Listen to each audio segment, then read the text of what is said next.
Well, it was more of Vern Gagne. Well, but we'll back up even further. Kerry had made some shows, uh, in Memphis. I'm booking Dallas with Gary Hart.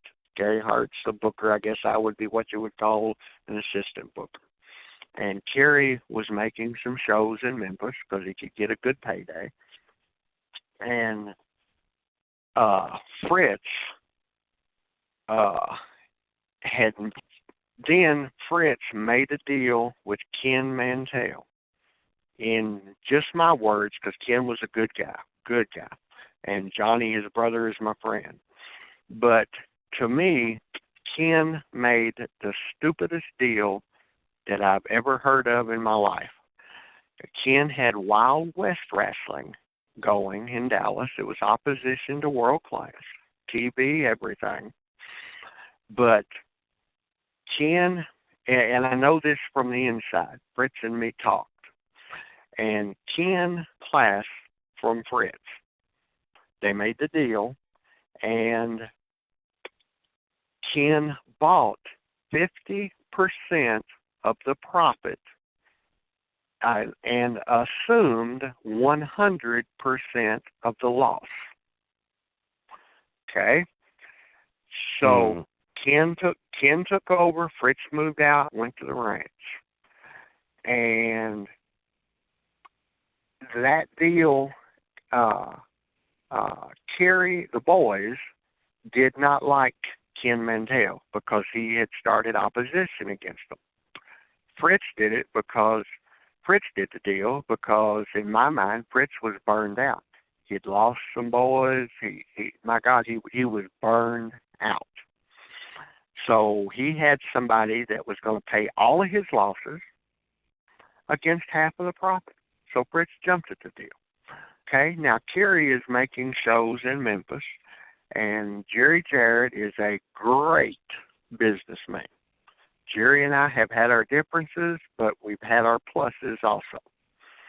And Kerry started talking to Jerry and offering him Dallas, World Class, because he hated Mantell. And it ended up with getting Jerry Jarrett and Fritz together and Jerry purchasing World Class from the Von Erichs, from Fritz.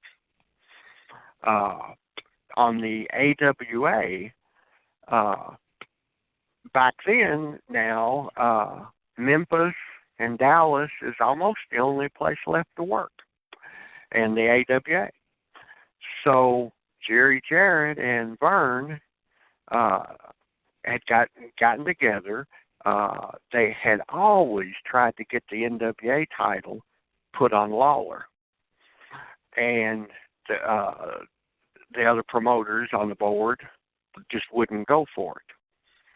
And so Vern agreed to put the AWA title to consolidate, and Jarrett with his world title, his Memphis thing, and that's how that consolidated, and they put it on Lawler. And I think it was the first pay-per-view, to be honest, the Super Clash that Vern did in Chicago with Lawler and Kerry for that to unify the world titles, the World Class world title. Oh, Lawler had won the AWA and whatever they called Memphis back then, the USWA maybe.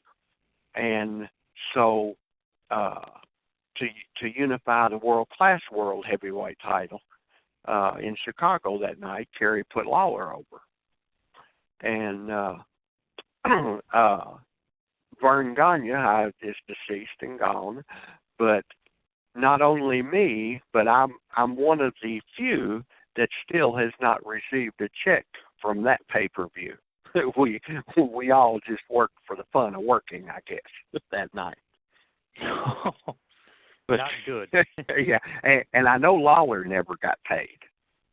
And that's the pay-per-view where Kerry cut his tricep on the way to the ring. The bell's ringing, and bladed himself in the dressing room, And I can still see Vern Gagne jumping up and down saying, God, Embry, what are we going to do? What are we going to do? Oh, my God, what are we going to do? What are we going to do? And just off the top of my head, I got with Cherry and wrapped it up just a little bit to kind of clean his arm off his hand where the blood was coming. And I said, Cherry, as you get to the ring, say somebody cut you as you come through the crowd. And that's how we come up with all that.